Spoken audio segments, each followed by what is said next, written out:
అందరికీ నమస్కారం. సంచిక స్వాధ్యాయ నిర్వహిస్తున్న విశిష్టమైన సాహిత్య కార్యక్రమానికి ఆహ్వానం. ఈరోజు తమ సృజన గురించి, తమ జీవితం గురించి, తమ అనుభవాలను మనతో పంచుకోవడానికి శ్రీ గుడిపూడి సుబ్బారావు గారు ఉన్నారు. గుడిపూడి సుబ్బారావు గారు ఒక అంతరిస్తున్న అత్యద్భుతమైన ఆత్మీయ తరానికి ప్రతినిధి. ఆయన ద్వారా మనము ఆ కాలం నాటి పరిస్థితులు ఒక రకంగా చెప్తే అసలు ఇలాంటి కాలం, ఇలాంటి మనుషులు ఒకప్పుడు ఉండేవారా, ఈ ప్రాంతాల్లో జీవించారా అనేటువంటి సంభ్రమాశ్చర్యాలు కలుగుతాయి. అలాంటి అత్యద్భుతమైన విషయాలు, అమోఘమైన వ్యక్తుల గురించి, అత్యంత నిగూఢమైన విషయాలని, మనకు తెలియని మన చరిత్ర గురించి ఈరోజు సుబ్బారావు గారి గురించి దగ్గర తెలుసుకుందాం. నమస్కారం అండి గుడిపూడి సుబ్బారావు గారు. సదాశివ గారికి ఒక పార్టీ ఇస్తున్నారండి, తెలంగాణ జాగృతి మిత్రులంతా ఇస్తున్నారు. తెలంగాణ జాగృతిలో ఒక సంవత్సరం పనిచేశారు. ఇంట్లో వ్యవసాయం, ఊళ్ళో కోతులు ఎక్కువ, ఈ వ్యవసాయం మనకు కుదరదని చెప్పి వదిలేశాను. కౌళ్ళకి ఇచ్చాను. నా భార్యను తీసుకొని వచ్చి మరొకపేటలో ఒక 10 ఏళ్ళ నుండి వెళ్ళిపోయాను. నా మిత్రులు ఏమన్నంటే తెలంగాణ జాగృతిలో పనిచేసి ప్రూఫ్ రీడర్గా ఉండు, పాత క్లాసిక్స్ అని వేస్తున్నారు మన వాళ్ళు అంటే ఉన్నాను. అప్పట్లో గోల్కొండ కౌలు సంచి కోటేశారు, కాకతీయ చరిత్ర ఒకటి వేశారు, నేను ఉండగానే ఇంకేదో 2-3 వేశారండి. నిజాం రాష్ట్రాంతర మహాసభలు జితిన్ బాబు సంఖ్యలో అది వేశారు. ఆ సందర్భంలో సదాశివ గారికి పార్టీ ఇస్తున్నారు.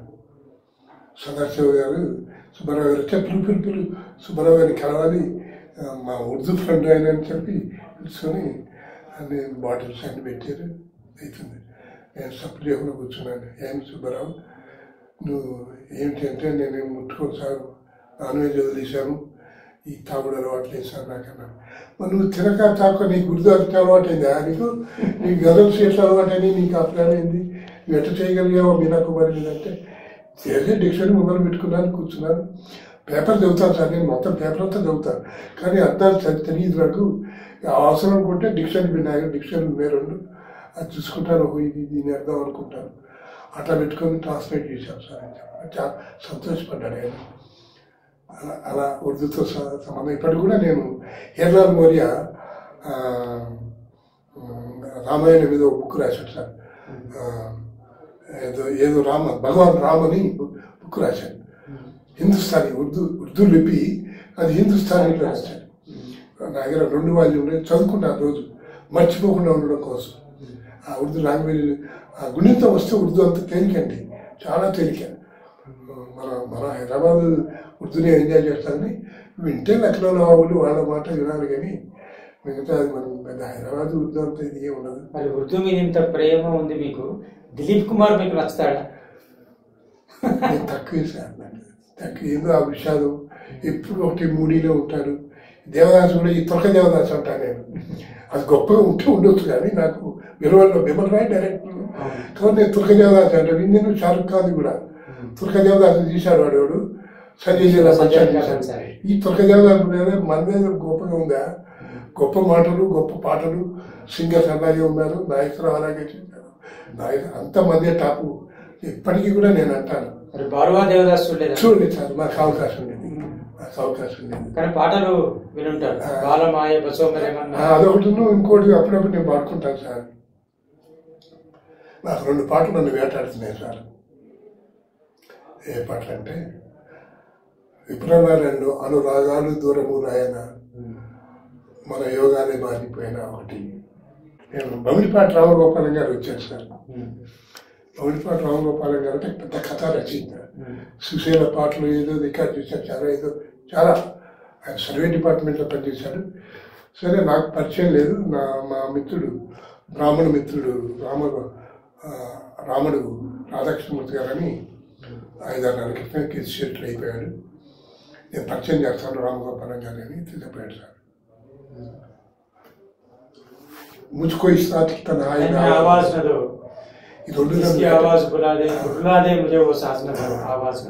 ఈ అర్ధరాత్రి పిలవబోతున్నాను చెప్తాను.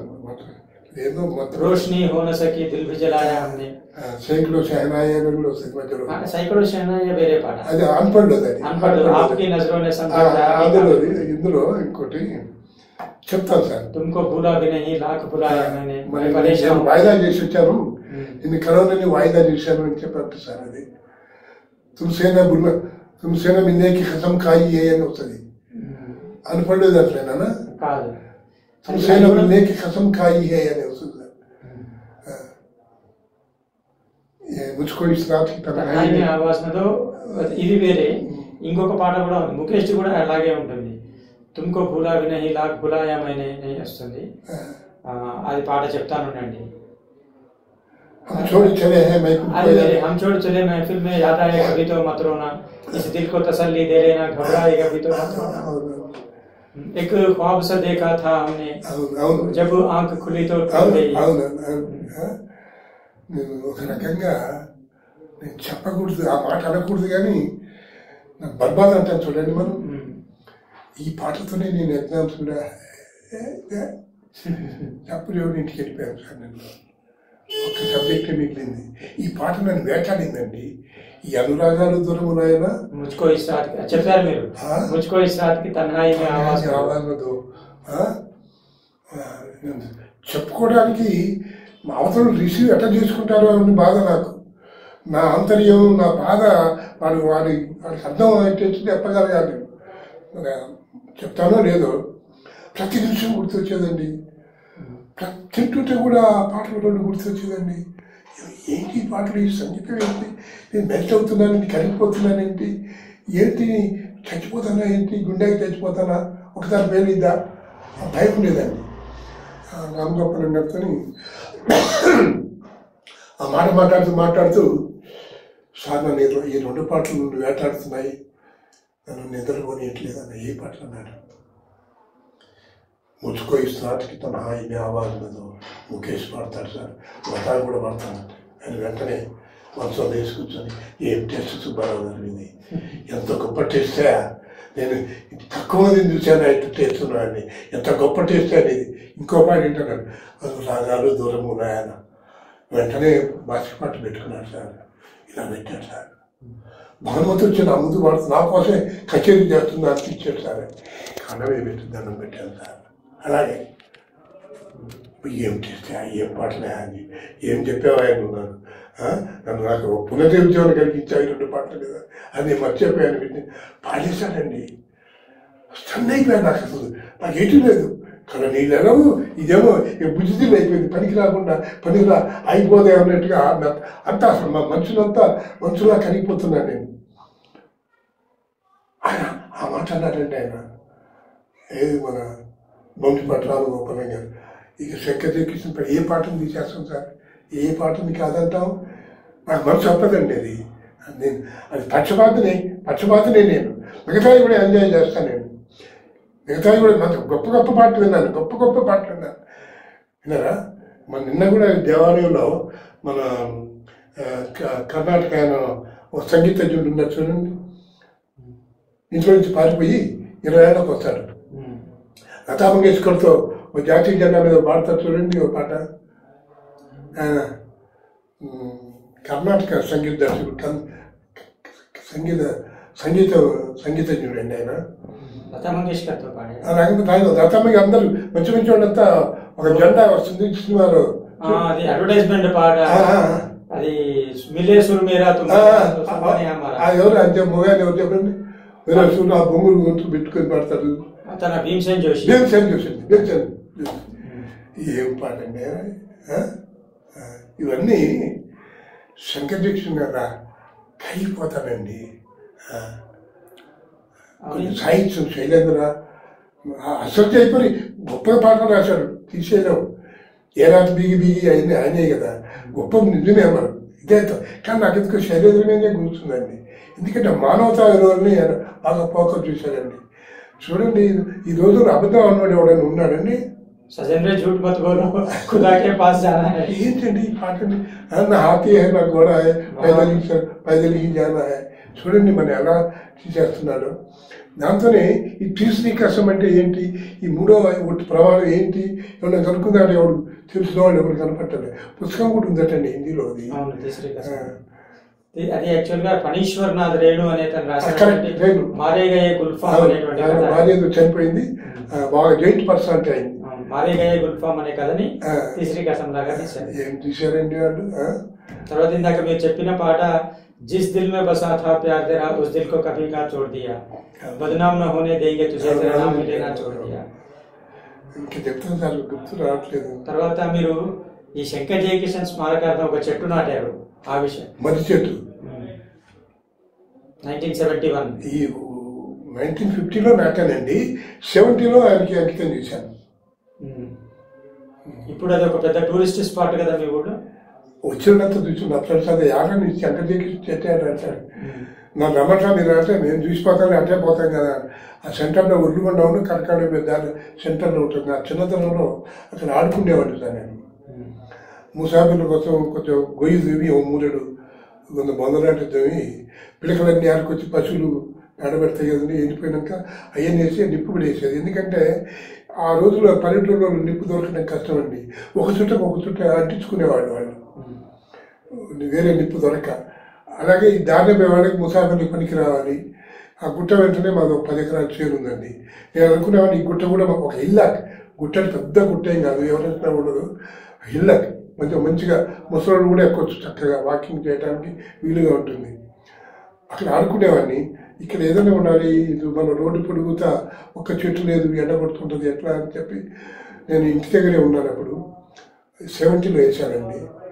70లో వేసిన తర్వాత ప్రతిసారి నాకు శంకర్ జయకిషన్ ప్రతిరోజు ప్రతి నిమిషం కూడా ఆ పాటలే గుర్తొస్తాయి. తర్వాత అది పెట్టుకున్నాను అనుకోండి. ఇక ఖమ్మం పోయి బోర్డు రాసుకొచ్చాను. గ్రానైట్ రాయి మీద ఇంత మందం రాయి చూసేసి దాని మీద రాసేసాను. బంజెట్టి dedicated to soul Shankar Jaikishan రాసేసి దాని మీద డేట్ తీసేసి ఆత్రేయది ఇది కూడా వేసాను. తెనాలి రామకృష్ణలో ఓ పాట చూడండి, ఒక మొక్క ఏదో చెట్టు వేరే నాటు రోడ్డు ఏమని చెట్టు నాటరా అనేది ఉంటుంది చూడండి. చెట్టుకు పాట గొప్ప పాట ఉంది అది. సముద్రాన్ని రాస్తారు, సముద్రాలు ఆత్రేయాలు అది దాని మీద డిపిక్ట్ చేసేసి నా పేరు ఇదంతా రాసేసాను. ఈయన వస్తాడని నేను ఆయన పర్మిషన్ తీసుకోకుండా రప్పించుకోలేకపోతానని ఒక మ్యాగజైన్ నడిపాడు చూడండి. శంకర్ జయకిషన్ మీద ఆర్టికల్స్ రాసేవాడు మ్యూజిక్ మీద. తెలుగులో రాసేవాడండి ఒక ఆయన. ఆయన దీంట్లో కూడా పనిచేశాడు. రాజా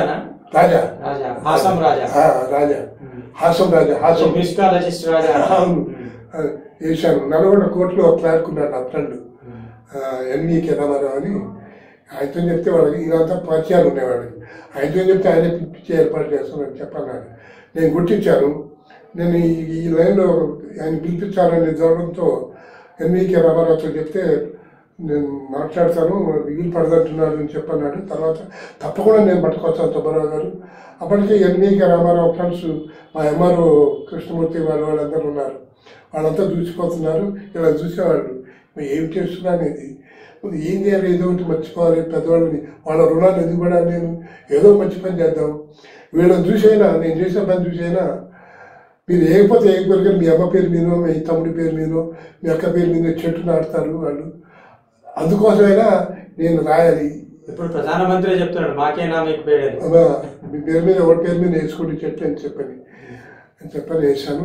తర్వాత రాలేకపోయాడు. ఉంటే ఉన్నది పేరు ఏమైంది మన ఎవరు గవర్నమెంట్ ఆఫీషియల్స్ మనం తప్పు. మంత్రులు అయితే నా పేరు పెట్టలేదు, వాళ్ళ కోపాలు వస్తాయి. మనకేం కోపం వచ్చింది లేకపోతే లేదు, ఆయనకే తెలుస్తుంది, ఎప్పుడో ఒకప్పుడు తెలుస్తుంది అని అన్నాను. అయిపోయింది. చాలా చక్కగా ఎవడు ఆ చెట్టు మీద ఎవడు వేయటానికి వీల్లేదు. చెట్టు మీద చేసిందంటే సుబ్బయ్య గారు చంపేస్తాడు, చాలా ప్రాణంలో చదువుకున్నాడు ఆయన. ఎండాకాలం కూడా నీళ్ళు పోసి చాలా భయం ఉంది. ఇప్పటికి కూడా నుంచి రెస్పెక్ట్ ఇచ్చారు వాళ్ళంతా. ఒక రోజు నేను ఆ పక్కనే ఉన్న ఊరి నుంచి వస్తున్నానండి. నేను మా ఫ్రెండ్ ఒకడు ముదిరాజు వస్తుంటే వాడు మనవాడిని ఈయన కూర్చోబెట్టుకుని ఒక అర్జును ఈయన కూర్చోబెట్టుకొని భుజం మీద కూర్చోబెట్టుకుంటారు. వస్తూ నాకు ఏమొస్తున్నాయి, మీ ఇద్దరు చెట్టు దగ్గరికి వెళ్ళాను. ఏదో ఏ మహానుభావం చేసింది చెట్టు బలే చేసి నీ నేల నుంచి ఇక్కడ నేనే లేదు అని చెప్పని ఆ అరుగు మీద కూర్చున్నాను. అరుగు కూడా కట్టించాను సార్. కూర్చొని నా ఎమ్మటినోడు ఆక్క ఈ దొరవారే కట్టించింది, ఈ దొరవారే కట్టించారు. కానీ వెంటనే ఆడు దొర పెద్ద ఆయన వస్తుందని చెప్పి ఆ అరుగు మీదకి కిందికి దారి కూర్చున్నాడు. కూర్చో పెద్ద మనిషి మీకోసం వేసాను నేను పోతాను లేకపోతే చెప్పి నేను లేచిపోయాను. తర్వాత కొద్దిసేపు కూర్చొని వెళ్ళిపోయారు. ఇప్పుడే అప్పుడప్పుడు నేను చూస్తాను చిన్న చిన్న బజార్లలో ఇట్లా ఐస్ ఫ్రూట్లు, బొంబాయి మిఠాయి, పిన్నిస్లు అవి అమ్ముకుంటారు చూడండి, రిబ్బన్స్ అవి అమ్ముకుంటారు చూడండి. 4-5 ఆ గడ్డ మీద కూర్చొని వాళ్ళు అన్ని అకౌంట్ చూసుకొని లెక్కలు చూసుకొని నాకు ఇంత సేల్ అయింది అంత సేల్ అయింది లెక్కలు చేసుకొని వెళ్ళిపోతారు. నేను చూశానని ఎవరికో వాళ్ళకి ఉపయోగం వస్తుంది. 10 మంది కూర్చుంటారు. ఇప్పుడు పరిస్థితి ఏంటంటే ఆడ కూర్చొని చక్కగా బీరు తాగుతున్నారు. వాళ్ళకి శంకర్ జయకృష్ణ కానీ ఈ సుబ్బారావు కానీ ఎవరు తెలియదు వాళ్ళకి. చెట్టు కూడా తెలియదు కదా, ఇస్తుంది అంతే. తర్వాత మీరు మునగాల చరిత్ర రాశారు, ఆ దాని గురించి మునగాల పరగనాది నా పెళ్ళి 1958లో అయిందండి. ఇప్పుడు ఎన్నేళ్ళు అయిందండి? 66 ఏళ్ళ. జనరల్గా అల్లుడి ఇంటికి 5 బ్రదర్స్, ఒకటే కూతురండి. ఇక్కడే ఉంది, ఒంట్లో బాగా కూర్చాము. ఒకటే కూతురు చాలా అపురూపంగా పెంచుకున్నారు వాళ్ళు. ఏమనుకుంటే మునుపు మగపిల్లలకే అందంగా ఇవి తొడిగి ఆడపిల్ల ఆ బుద్ధి తీసుకునేవాడు అత్తని. నేను పోయినప్పుడల్లా మా పెద్ద బావ గారు ఆయన లెఫ్టిస్ట్, ఆయన మొదటి నుంచి కూడా ఈ మల్లు స్వరాజ్యం భీమిరెడ్డి నరసింహారెడ్డి వాళ్ళు ఆదర్శ వివాహం చేసుకున్నారు దండలతో. ఆ పెళ్లిని చూసి మా బావగారు మా బామ్మది కూడా దండల పెళ్లి చూసుకున్నారు ఆ రోజుల్లో.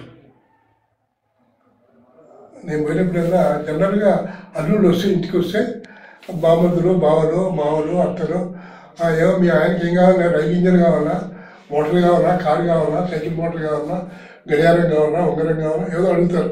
ఏదో కొంచెం ఎగ్జాగ్రేట్ చేసి రైలు ఇంజన్ ఏమో ఎవరైనా వస్తే అల్లుడు వస్తే రైలు ఇంజన్ కావాలా, నీకు కారు కావాలా, అది కావాలా, ఇది కావాలని అడుగుతారు.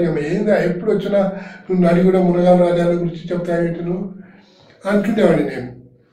అని పాప ఆయన ఆ రోజుల్లోనే 9th క్లాస్ చదివాడండి జగ్గేపేటలో, ఆంధ్రాలో. వాళ్ళది కూడా ఆంధ్రే, ఆ బార్డర్ 6 కిలోమీటర్ల మీద ఉంటుంది. పోయినప్పుడల్లా మునగాల రాజాలు ఏం చేశారు, వాళ్ళ మంచితనం, వాళ్ళ చెడ్డతనం, వాళ్ళు రైతులు అంటే ఎంతగా క్రూరంగా వ్యవహరించారు, ఇవన్నీ చెప్తుండేవాడండి. నేను చాలా కాలం నిర్లక్ష్యం చేశాను. సరే ఏదో చెప్తుంటాడులే, పనికిరానుడు పని చేయడం ఏం చేయడం ఒకటి కూర్చుంటాడులే అని అనుకునేది. ఎంత అమాయకుడు అంటే ఆయన, నేను పోతే ఆయన నాకు బామ్మర్ది అవుతాడు. ఆయన చెల్లెలు ఇచ్చింది కాబట్టి ఆయనే బామ్మర్ది అవుతాడు. ఆయన భార్య నాకు కాళ్ళు గడిగారండి. నేను చాలా రెస్పెక్ట్ ఇస్తాను. నా పెళ్ళిలో తండ్రి లేడు కాబట్టి 9 నెలల పిల్లప్పుడే నా మామగారు చచ్చిపోయారు. నా భార్య 9 నెలల పిల్లప్పుడు. నా బామ్మర్ది భార్య కాళ్ళు గడిగారు కాబట్టి ఆ రెస్పెక్ట్ నాకు మా మనసులో ఉంది. చెప్తున్నాను సార్ నేను మునగాల కథ పుస్తకం ఎలా రాశారు ఇవన్నీ చెప్తుంటే 40-50 ఏళ్ళు విన్నానండి. విని లేదు ఇవన్నీ రికార్డ్ చేయాలి. మనం పోయిన తర్వాత నాకు చెప్పేవాడు లేడు, మా బావమరిది ఉండడు, నేను ఉండను. ఇవన్నీ మరి పలువురి మందికి గెలవాలి. అది మునగాల రాజా ఏమిటోడైంది, ఏం కులమని కూడా తెలీదు. నాయన వెంకటరంగారావు అని ఉంటుంది. సుల్తాన్ బజార్ పోతే 50 ఏళ్ళు సుల్తాన్ బజార్ మన శ్రీకృష్ణదేవరాయ భాషాలయం దాని అధ్యక్షుడు 50 ఏళ్ళు పనిచేశాడు. ఆయన కృష్ణా జిల్లా కాంగ్రెస్ అధ్యక్షుడిగా పనిచేశాడు. జస్టిస్ పార్టీ సభ్యుడు ఆ రోజుల్లోనే మద్రాసు దాంట్లో ప్రెసిడెన్సీలో. ఇవన్నీ ఉన్నవాడు మరి తెలవకపోతే ఎట్లా అని చెప్పి నేను ఇది రికార్డ్ చేద్దాం అనుకొని ఓ రోజు ఒక కాగితం తీసుకొని రాశాను. ఓ మాట అన్నాను నేను, నీకు చెప్పాలి, చాలా ఇంపార్టెంట్. నా పెళ్ళి అయిన తర్వాత నా భార్యని ఇద్దాం అనుకున్నారండి. నా పెళ్ళిలో నాకు తిరునాళ్ళు మా పెద్దమ్మ గారు ఉండేది, మా పెద్ద గారు కోళ్ళు. అదే పిల్లలు చూపిస్తారా అని చెప్పి తీసుకొని పోయింది. రేపాలి కె నరసింహరావు గారని రేడియో ఆర్టిస్ట్ ఉండేవారు, ఒక డ్రామా రైటరు, ఆయన మంచి యాక్టర్ కూడా ఆ ప్రాంతంలో. మన వీరికి మన స్వతంత్ర ఎడిటర్ ఎవరు ఉండేవాడిని గోరా గారు, కాసా సుబ్బారావు గారు, ఆయన దగ్గర పి శ్రీదేవి కళాతీ చరిత్ర రాశాడు ఆవిడ దగ్గర.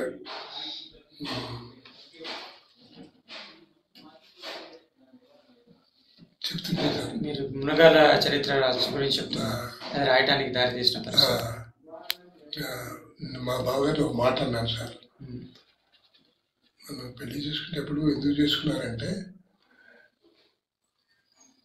మంచి కుటుంబం, పటేల్ మా మేనమామలు వాళ్ళ దగ్గర చుట్టారు, వాళ్ళ మేనత్త మా మేనమామలకి పెద్దమవుతుంది, అట్లా వాళ్ళ దగ్గర చుట్టూ మాకు చుట్టూ లేదు, ఇంకా దగ్గర వాళ్ళు మన వాళ్ళు కొంచెం అటు ఇటు వాళ్ళు బాగానే ఉన్నవాళ్ళు కాబట్టి వాళ్ళు 300 ఎకరాలండి, మాకున్నది 100 ఎకరాలు, 130 ఎకరాలు మాకు అనుకుని వాళ్ళకి ఇస్తే చదువుతున్నాను. అప్పుడు ఇంటర్మీడియట్ చదువుతున్నాను సార్, ఎఫ్ఏ అనేవాళ్ళం అప్పుడు మేము, వివి కాలేజ్ స్టూడెంట్. నేను వివి కాలేజ్ తెలుసు కానీ మినిస్టర్స్ అంతా అక్కడి నుంచి వచ్చిన వాళ్ళే, నాదల భాస్కర్ రావు, పురుషోత్తం రెడ్డి, సత్యనారాయణరావు, జీవి కృష్ణారెడ్డి కాంట్రాక్టర్, ఇంకా గోవర్ధన్ రెడ్డి నా క్లాస్మేట్, పరిగిరామరెడ్డి నా క్లాస్మేట్, ఇద్దరు మినిస్టర్లు అయిన వాళ్ళే. సరే మునగాల చరిత్ర మా బావకి ఆయన బాగా చెవుడు వచ్చిందండి, మా బావమర్దికి. ఇక మనసులో పడ్డాడు, ఎప్పుడు చెప్తున్నా ఈ కథలు చెప్తుండేవాడు. ఇక నా మనసులో ఉంది, నా కథ చెప్పుకోవాలి కదా, నేను రాశాను, నోటి కాగితం మీద ఏం రాశానంటే, బావగారు మీరు మీ చెల్లెని నాకు ఇచ్చి పెళ్లి చేసేటప్పుడు చాలా కళలు కని ఉంటారు, మీరు చాలా ఆశలు పెట్టుకొని ఉంటారు. నేను దొరికిన ఉద్యోగాన్ని 23 రోజులు చేసి ముల్కీ సర్టిఫికెట్ ప్రొడ్యూస్ చేయలేక ఇంటికి తిరిగి వచ్చాను. మా మేనమామ పటేల్ అని చెప్పానుగా, అప్పుడు మా నాయన ఇన్ఛార్జ్, ఆయన రాజకీయాల్లో ఉన్నాడు కనుక మా నాయనే పటేల్గిరి చేస్తున్నాడు, ఇన్ఛార్జ్ పటేల్. ఆ పటేల్ మాకు ఖమ్మంలో చదువుకున్నాను సార్, అదే సూర్యాపేట తాలూకా. ఆఫీసులో పోవడం తెలియదు, ఇప్పటి పోరగాళ్ళకి తెలిసినట్టుగా మాకు ఆఫీసులో పోవడం, కాగితాలు సర్టిఫికేట్ తీసుకోవడం తెలియదు మాకు. అసలే పెద్ద పెద్ద లీడర్లు పోయేవాళ్ళు ఆ రోజుల్లో, మా రోజుల్లో ఈ పొరగాళ్ళు పోయేట స్టూడెంట్స్ పోవడం తెలియదండి. అప్పుడు ఇది సర్టిఫికేట్ ప్రొడ్యూస్ చేసేది కూడా లేదు. అప్పుడు తెలంగాణ ఇదైపోయినాక ములికియా నాన్ ములికియా ఇది వచ్చింది, కానీ మళ్ళీ ములికి నేను సర్టిఫికేట్ తీసుకోవాలి రెసిడెన్షియల్ అంటే ఆ నుండి ఉత్తరం రాశా. బ్రాహ్మణుడు, బహుశా నన్ను ఉద్యోగం ఇచ్చి 17 మందిని పోతే నేను ఒక్కడే సెలెక్ట్ అయినా, బహుశా నన్ను బ్రాహ్మణ కుర్రోడు అనుకుని ఉంటాడు అనుకుంటా నేను అప్పుడప్పుడు. సరే అప్పుడు నేను కాలేజ్ స్టూడెంట్ కాబట్టి 5 years ప్లాన్ రాయమంటే రాసేసా, ఎగ్జామ్లో వచ్చిందే రాసేసా. మరి నేను ఉద్యోగం చేయకుండా ఇంటికి వచ్చాను, మీరు ఇన్ని ఆశలు పెట్టుకున్నారు, నేను ఇంటి దగ్గర కూర్చొని వ్యవసాయం చేసే పరిస్థితికి వచ్చాను, మీరు అసంతృప్తిగానే ఉన్నారు అనుకుంటాను నేను. మీ అమ్మగారు కూడా అసంతృప్తి జీవితంతోనే పోయింది, పెద్ద మనిషి అయిపోయి. మీరు కూడా నా గురించి మీరు ఎదపడుతున్నారా, మీ చెల్లి గురించి నేను న్యాయం చేయలేకపోయాను, నాకే బాధగా ఉందంటే కాగితం తీసి పక్కన పెట్టి దగ్గర గుంజుకొని గర్వపడుతున్నాము బావగారు, బావమూరిది అంటే లేక బావగారు అంటే ఆయన అంటున్నాను, నన్ను గర్వపడుతున్నాం బావగారు, మీ సంస్కారం, మీ నడవడి, మీదంతా మాకు తెలుసు, మీరు ఉద్యోగం చేయలేదని, మీరు సంపాదించలేదని మాకేం బాగలేదు, నిజంగా గర్వపడుతున్నాం అని చెప్పి మాట్లాడతాను. విరటంలో రాదు కానీ అన్నారు. నాకు అదొక తృప్తి, నిజంగా నా గురించి ఏమనుకుంటున్నారో ఏమిటో, నేను బేకార్గానే అయిపోయాను కదా, ఎంతో ఉద్యోగం చేస్తాను, మంచి మా బిడ్డ మా చెల్లెలు సుఖంగా బతుకుతా అనుకుని ఉంటారు, నేనేమో ఇక్కడ పరిస్థితులు నాకు అనుకూలంగా లేక మురికి సర్టిఫికేట్ రాక నేను చేయలేకపోయాను, ఇంటికి వచ్చేసాను, ఇది అయిపోయాను, బేకార్లు అయిపోయాను అని చెప్పి అనుకొని, అది నా ఇన్ఫీరియారిటీ కాంప్లెక్స్ నన్ను బాగా ఎక్కువగా తీసుకుంటారు. ఇప్పటికి కూడా నాకు అది ఇదే, నాకు నేను చేసిన తప్పే, ఇప్పుడు బాధపడతాను ఆమె ఉంది. అదే ఒకటి. తర్వాత ఈ కాగితాలన్నీ ఆ నోట్ బుక్లు ఉంటాయండి, చెవుడు కదా, ఆ నోట్ బుక్లో రాయాలి, ఎవరు పోయినా రాసినా ఆయన జవాబు చెప్తాడు.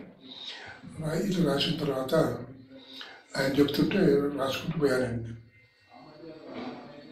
అట్లా 2-3 అయినాయి. అసలు ఎందుకు రికార్డు చేయకూడదు ఈ పలానా కథలన్నీ, బాగా ఇలా ఎన్ని చెప్తారన్నాడు, ఏమో నాకు గుర్తొచ్చినంతవరకు చెప్తానన్నాడు.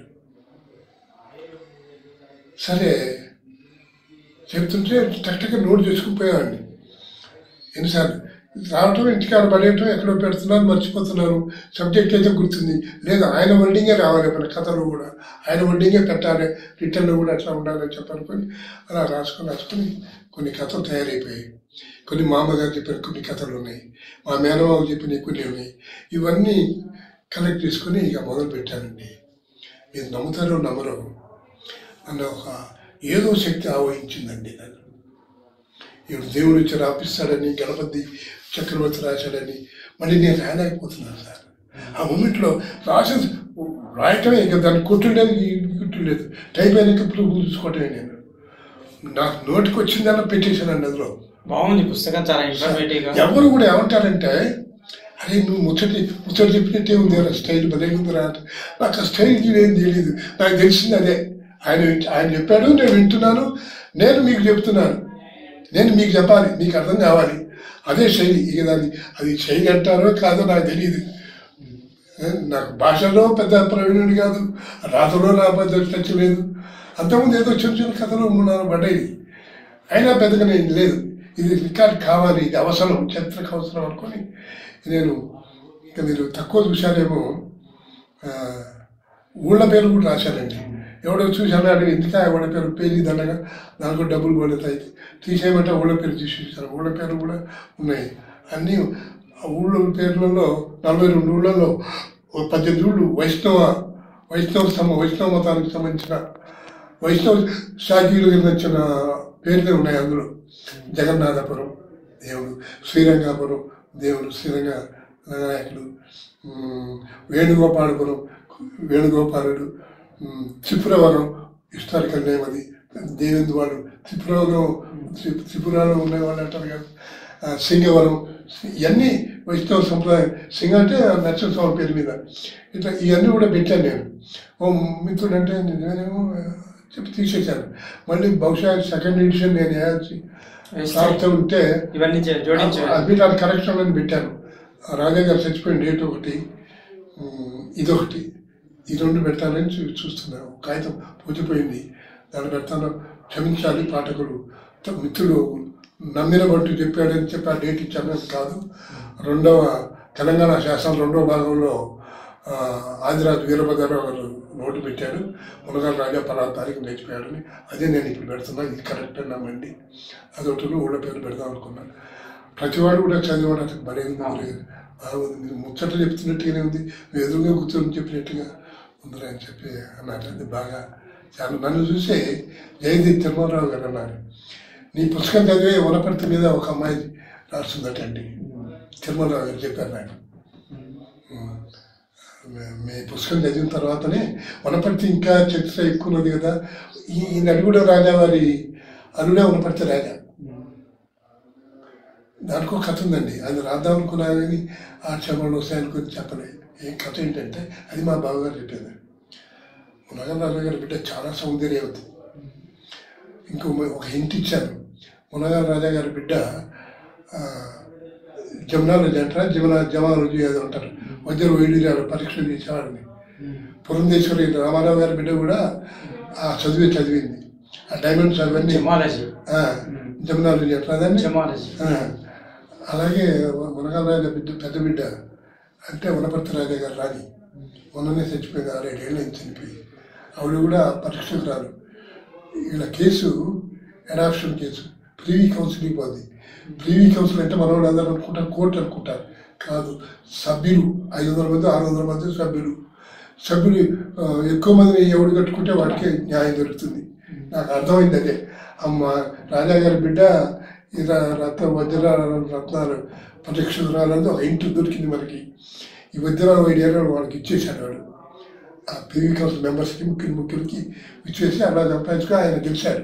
ఇది ఏంటంటే మునగాల రాజా ఆయన లక్ష్మమ్మ గారని రాని, ఆ పిల్లలు లేరు. మొగడేమో ఏదో రోగం వచ్చి నంజు రోగం వచ్చి చచ్చిపోతాడు. నంజు రోగం అంటే ఏదో అంటారండి, ఎపిలిప్సేనా, అది మూర్ఛ రోగం కదండి. నంజు రోగం ఇంట్లో ఉబ్బి ఉంటాయి. పిల్లలు లేరు ఆవిడకి. పిల్లలు లేకపోతే అంతకుముందు కేసరివారు ఉన్నారు. కేసరివారు ఆడబిడ్డే నాయన వారికి ఇచ్చారు.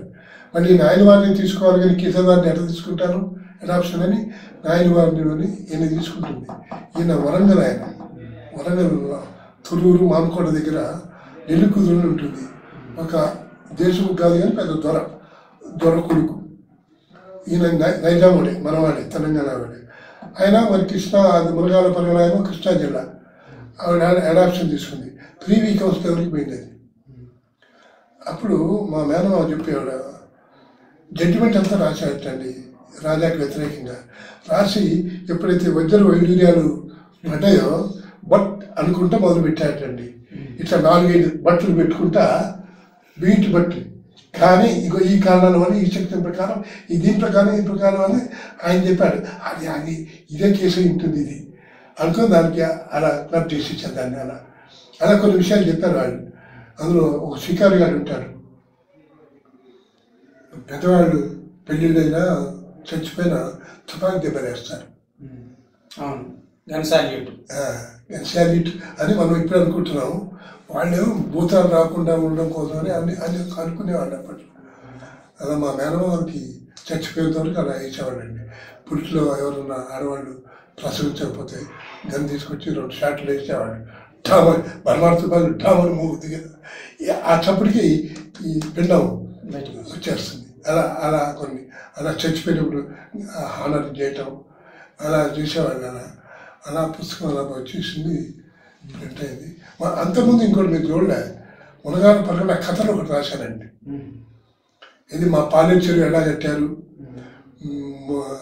గొల్లాం దానికి ఫైనాన్స్ ఎట్లా చేసింది, నిజాం రాజు ఏమేమి చేశాడు అప్పట్లో, కొన్ని కథలు రాశాను. అదే 12 కథలు 13 కథలు. వెలగా వెంకటప్పయ్య గారని ఓ లైబ్రరీ ఉండేవారు అక్కడ. ఈ మధ్య 6-7 ఏళ్ళు నేను చనిపోయాను. అప్పుడే నేను ఒక కథలో ఈ రాజకీయ గురించి కూడా రాశానండి. జనరల్గా మనకి తెలంగాణ వాళ్ళకి మనకి ఏంటంటే రిక్షాలు, అప్పుడు రిక్షాలు ఉన్న కాలంలో అప్పుడు నేను రిక్షాలే ఉండేది. రెడ్డి హాస్టల్ ఎక్కితే ₹1 ఇస్తే 4 ఎక్కించుకొని పోయేవాడు కమల్ టాకీస్. చాదగట్ట పూలు అవుతారా, గుర్తుందా మీకు? కమల్ టాకీస్ తెలుగు సినిమానే వచ్చాయి. అలా వాడు ₹1 ఇస్తాను అనుకోండి, 30 ఇస్తాను అనేవాడు. వాడు ₹2 అడిగింది అనుకోండి, ₹1 ఇస్తాం అనేవాడు. అట్లా బ్యాలెన్స్ చేస్తూ పోతూ నడుస్తూనే ఉంటాడు వాడు. ఇవి నడిచేది లెక్క కట్టుకోడు. ఇంకా వాడు మొదట ₹1 బ్యాలెన్స్ చేస్తుంటాడు. నడుస్తున్నా కొద్దీ జాగా దొరుకుతూనే ఉంటుంది, వెళ్ళిపోతూనే ఉంటాడు. ఇంకో రిక్షా వాడు వస్తాడు, ఆఖరికి వాడు కవి చెడే చేయాలని కూడా అంటాడు. ఇప్పుడు వాడికి మంటమైంది, ఇప్పుడు ఎక్కినా అని మొఖానికి రిక్షా అని కూడా అంటారు వాళ్ళు. అలా పోతూ పోతూ హీరో కథకుడు రాజ్ కపూర్ సినిమాలు మాణిక్ షోలు అన్ని పోస్టర్స్ కనిపిస్తుంటాయి. ఈ మాణిక్ షో దీన్ని పోనా దాన్ని పోనా అనుకుంటూనే ఈ రిక్షా బ్యాలెన్స్ చేస్తుంటాడు వీడు. తీరా వాడు పోవాల్సిన డెస్టినేషన్ దగ్గరికి వస్తాడు, ఇంకా రిక్షా బ్యాలెన్స్ చేస్తూనే ఉంటాడు వాడు. తీరా పోయినా రేపు దగ్గరికి వచ్చారు కానీ డ్రాప్ అవుతాడు వాడు. కాదు ఇక ₹1 వాడు చెప్పిన రేటుకే వచ్చి రిక్షా ఎక్కుతాడు. 2-3 నిమిషాలు ఇంటికి తీసుకుపోతాడు. అట్లా ముగింపు చేస్తాను. ఆ రాజ్ కపూర్ని కూడా అలా కథలు స్మరించుకుంటాను నేను, ఆ జ్ఞాపకం. తర్వాత మీతో డిస్కస్ చేస్తుంటే నిజానికి సమయం తెలియట్లేదు, కానీ ఒక రకంగా ఇంకా మిమ్మల్ని కష్టపెడతాం. నిజానికి మాకు చాలా వినాలున్నా సరే కొంచెం మీ ఓపిక కూడా తగ్గడం గమనిస్తున్నాం. అండ్ చివరిగా మీరు నా పుస్తకాల గురించి, లతా మంగేష్కర్ పుస్తకం కానీ భారతదేవి ఒక మాట చెప్తే సంతోషం. చాలా గొప్పగా ఉంది లతా మంగేష్కర్. దాంట్లో బ్లేడ్ ఘాటుతో చచ్చిపోతాడు మ్యూజిక్ డైరెక్టర్ శ్యామ్ సురేందర్. మీరు అన్నారు కానీ కాదు, సాయి అనుకుంటారు సార్. పాత బ్లేడు సెప్టిక్ అయ్యి చచ్చిపోతాడంటే నేను గడ్డం చేసుకున్నప్పుడల్లా మ్యూజిక్ డైరెక్టర్ రోజు 2-3 రోజులు కూర్చొని చూసుకుంటాను కదా. అట్లా అయితే అని చెప్పి నేను మంచిగా చూసుకుంటాను, మంచిగా తుడుచుకుంటాను నేను. ఆ బ్లేడ్ని చాలా గొప్పగా రాశారు సార్ లతా మంగేష్కర్. చాలా గొప్పగా మా తల్లి బాలసుబ్రహ్మణ్యం కోల్పోయాము. నిజంగా మీరు ఏమనుకున్నారో ఒక మాట చెప్తారు. బాలసుబ్రహ్మణ్యం నేను పెద్దగా లైక్ చేయనండి. గంటసారే ఆయన ఒక పద్యం అయితే చాలా ఉన్నంత తెల్లబడుతుంది. బాలసుబ్రహ్మణ్యాన్ని ఆ క్లాసిక్ వేరు, ఆ పాటలు వేరు, అదంతా మన పాములకి పాడేవి కావండి. కొద్దిగా ప్రొఫెషనల్ కొద్దిగా ప్రాక్టీస్ ఉంటే తప్పితే ఘటసాల పాములు కూడా గొడవ కాసుకునేవాడు కూడా పాడేవాడు. ఆ పద్యాలు పుష్పేరు రాపం, కొద్దిగా రాపం, ఇవన్నీ మా పశువులు కాసుకునేవాడు కూడా కాపాడేవాడు. అలాగే నేను శంకర్ జయకృష్ణ పాటలు నేను రైల్లో కొట్టేప్పుడు నేను పెద్దగానే పాడతాను. నేను ఎవడే అనుకునేది ఏంటి నన్ను ఆ రాయికి ఆ రిధం ఆ రైలు పట్టాలు అప్పుడు వస్తాయి కదండి, ఆ రిధం కలిపి పాడుతూనే ఉంటాను నేను. ఏంట్రా ఇందులో రాంటి పలాదులో పాట ఇప్పటికీ 420లో అనుకుంటా ఈ చెక్దానా ఇప్పటి కూడా ఆ పాట ఆ కథ అర్థం చెప్పమని అడుగుతా నేను. ఏంద్రా పొడుపు కథ అడుగుతూనే ఉంటాయి. ఏదో ఇంకేదో ఉందరా ఇందులో ఏదో చెప్పదలుచుకున్నాయన అది దొరకట్లేదురా మొక్కజొన్నకి. మొక్కజొన్న తవిడి ఉంది కాబట్టి మొక్కజొన్నతో బాగా పరిచయం. ఇంకేదో ముందర అదేదో చెప్పదలుచుకున్నాయన మరి రాజకపూర్ నర్గిస్ కాబట్టి అది ఏదో చెప్పి ఉంటాడు అందులో, అది మనం పట్టాలి రా అని అంటుంటాను నేను అప్పుడప్పుడు. సో ఇవాళ మీతోటి కలవటము, మీ ఇంటర్వ్యూ తీసుకోవడము, అనేక విషయాలు రికార్డ్ చేయడం చాలా సంతోషంగా. నా వయసు 87 కావటాన మర్చిపరికి వస్తుంది ఇప్పుడే. అదే మాకు ఇంకా కష్టపెట్టాలనే ఉంది. కానీ ఇంకొక విషయం చెప్పాలి, ముఖ్యమైన విషయం. ఒక కమ్యూనిస్టు పెద్ద అతను కలిశాడు సార్ నాకు. ఏందా మీరు తెలంగాణ పోరాటం అంతా నల్లా నరసింహులు హెరాయిక్ డీడ్స్తోనే మీరు విజృంభించారు. మీ ధైర్యం అంతా నల్లా నరసింహుని పాటలు వచ్చినాయి. మీరు ఏం గౌరవించారు నల్లా నరసింహుని? ఎంపీలు మీరే కావాలి, సంస్థ ప్రెసిడెంట్ మీరే కావాలి, సర్పంచులు మీరే కావాలి, పార్లమెంటరీ మెంబర్లు మీరే కావాలి. మీరు నల్లా నరసింహుడు శాలువుడు కావచ్చునేగా, శాలువుడు కాబట్టి వాడు లేనోడు కాబట్టి పూర్ బెగ్గర్ కాబట్టి మనకి ఏం చేయలేదు అంటే ఎందుకేం లేదండి. మేము పాలిట్ బ్యూరో సభ్యుడిగా ఇచ్చాం కదా, డబ్బులు పెట్టుకోవాలి. అది కావాలి పాలిట్ బ్యూరో సభ్యుడు, డబ్బులు వచ్చేది కావాలి. పాలిట్ బ్యూరో సభ్యుడికి డబ్బులు ఇచ్చారు, ఏమైనా ఇచ్చేది దానివల్ల సౌకర్యం లేదుగా. పార్టీ పరంగా మీరు పాలిట్ బ్యూరో సభ్యుడు అన్నారు, గౌరవించాలని ఒప్పుకుంటారు. కానీ మీరు మీకైనా జీతాలు కావాలి, పెన్షన్లు కావాలి, అన్నీ కావాలి. వాడికి ఏమొద్దా? ఎందుకంటే నేను చూశానండి, ఆయన శర్మదశ అయింది. పంచాయతీలు చేసి పెద్ద పంచాయతీలు వస్తే ఆ పంచాయతీలలో వాడు ఉందో వీడు ఉందిస్తే పాపం గడుపుకున్న మనిషి అండి ఆయన. వాడు పోరాట యోధులండి. విస్తూరు ధర కోరలు బీకిందే ఆయనండి. నైజాం అంతటోడి తెలంగాణకి ఆ విస్తూరు ధర సాగర అయినమ్మ పోరాటం ఆయనతోనే, విస్తూరు ధరతోనే జరిగింది. మొత్తం గొప్ప చరిత్ర అండి తెలంగాణ పోరాటం. అది మన దగ్గర మిగతా వాళ్ళకి ఏం తెలియదు కదా. మిగతా వాళ్ళకి ఇంత పోరాటం మన ఇండియాలో ఎక్కడ జరిగినట్లేదండి. అక్కడ మలబార్ అక్కడ ఏదో జరిగిందన్నారు, మాపల తిరుగుబాటు.